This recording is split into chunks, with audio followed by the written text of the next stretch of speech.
Review singkat 3 buku tentang strategi oleh Hendra Harhap. Buku pertama, Make Your Brand Legendary, Create Raving Fans with the Customer Experience Engine, Scott Wozniak, 2023. Buku ini mengajarkan cara agar produk atau jasa yang kita jual dicintai oleh para pelanggan fanatik. Pelanggan fanatik adalah pelanggan yang membeli lebih banyak, lebih sering, rela membayar harga penuh, tanpa diskon, dan mau mengajak yang lain ikut menjadi pelanggan. Apple dan Harley Davidson adalah contoh merek legendaris yang memiliki pelanggan fanatik. Ada 5 elemen dari mesin penghasil pelanggan fanatik. Pertama, pengetahuan mendalam tentang perilaku pelanggan terkait dengan produk atau jasa yang kita tawarkan berdasarkan analisa akan data, survei, dan tren. Kedua, keunggulan operasional, yaitu kemampuan menghasilkan produk atau jasa yang memuaskan pelanggan. Ini ditunjang antara lain oleh karyawan yang berdedikasi tinggi, yang dimulai dari proses rekrutmen yang benar, dan adanya standar dan pengukuran kinerja yang tepat dan transparan.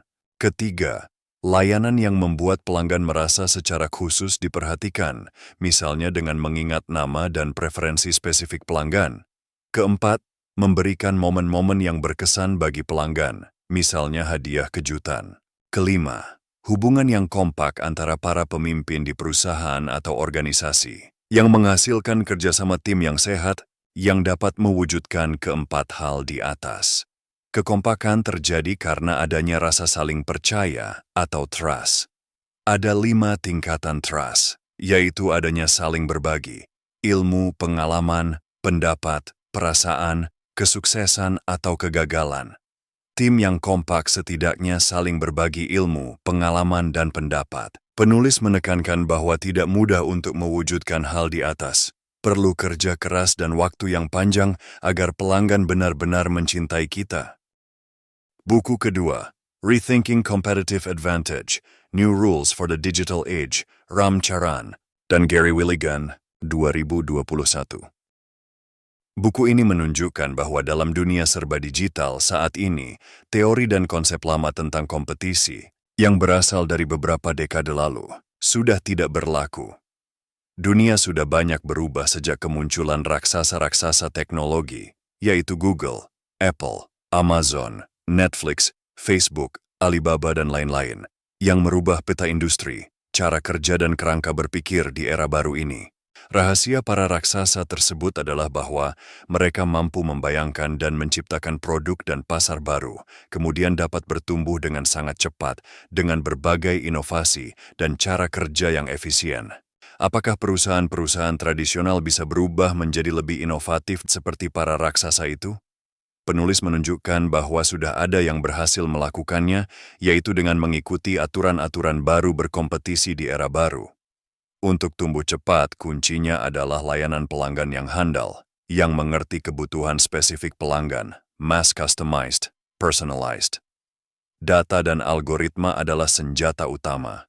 Kompetisi itu bukan pada level perusahaan, tapi pada level ekosistem, yaitu gabungan dari banyak hal yang bisa melayani pelanggan.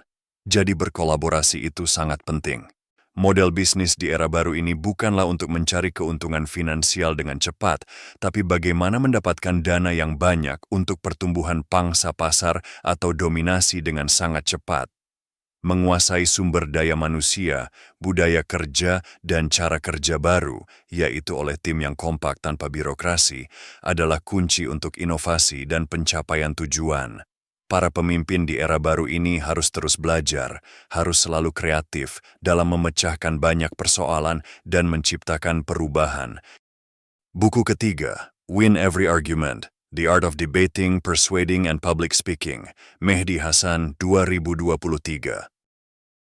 Buku ini mengajarkan cara memenangkan debat dan mendapatkan simpati atau dukungan pendengar. Beberapa ahli retorika yang dibahas di dalam buku ini antara lain Cicero, Churchill, Lincoln, Martin Luther King Jr., dan Nelson Mandela. Untuk dapat memenangkan perdebatan atau mendapatkan simpati pendengar, menurut tokoh Yunani Aristoteles ada 3 cara.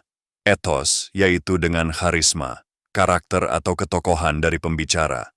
Contoh, ayo pakai vaksin, dengarkan saya ini ahli vaksin dunia. Pathos, yaitu dengan emosi atau empati. Contoh, Ayo pakai vaksin, jangan sampai menyesal seperti tetangga saya. Dan logos yaitu dengan logika. Contoh, ayo pakai vaksin. Riset menunjukkan vaksin berhasil menurunkan risiko sebanyak 90%. Penulis menekankan perlunya menggunakan pendekatan patos atau emosi sebagai jalan masuk untuk mengambil hati pendengar, namun tetap dengan mengajukan logos atau alasan logis. Juga tidak perlu malu untuk menyerang etos atau pribadi lawan debat, atau istilahnya argumentatum ad hominem. Karena kredibilitas lawan debat memang selalu perlu dipertanyakan. Selain itu, humor juga perlu digunakan untuk menarik perhatian. Berdasarkan pengalaman pribadinya sebagai jurnalis, pembawa acara, dan ahli debat terkemuka, penulis mengajarkan beberapa kiat dalam berdebat atau berbicara di depan publik, yaitu antara lain, harus mengerti betul siapa lawan debat atau pendengar, menjadi pendengar yang baik, melakukan riset mendalam agar siap dengan segala fakta dan bukti yang diperlukan, banyak latihan berbicara, selalu tenang, yakin, dan percaya diri. Juga diajarkan cara menghadapi lawan bicara seperti Donald Trump yang mengeluarkan bermacam serangan dalam perdebatan. Demikian review singkat 3 buku mengenai strategi dari channel Dengar Buku Ofisial. Terima kasih, nantikan review buku lainnya.